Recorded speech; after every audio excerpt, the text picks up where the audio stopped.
तुम्हाला माहित आहे मारुती एस्प्रेसो घेण्यासाठी किती पैसे लागतील? चला मी सांगतो. व्हिडिओला सुरुवात करण्याआधी महत्त्वाची आठवण, व्हिडिओ आवडला तर सेव्ह करा आणि कार घेऊ पाहणाऱ्या तुमच्या मित्रांना नक्की शेअर करा. मित्रांनो, मारुती एस्प्रेसोच्या बेस व्हेरियंटचं नाव आहे स्टँडर्ड ऑप्शनल, ज्याची एक्स-शोरूम किंमत आहे 4,26,500 रुपये.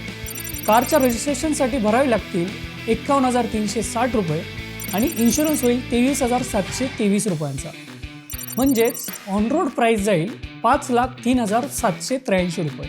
आता 25% डाऊन पेमेंट म्हणजेच 1,25,945 रुपये भरले आणि उरलेल्या 3,77,838 रुपयांचे लोन 5 वर्षासाठी घेतले तर मारुती एस्प्रेसोचा मंथली EMI पडेल 7,843 रुपये.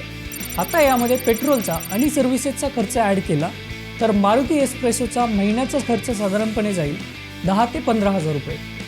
कमेंटमध्ये मला सांगा पुढच्या व्हिडिओत तुम्हाला कोणत्या कारचं मंथली बजेट पाहायचं आहे.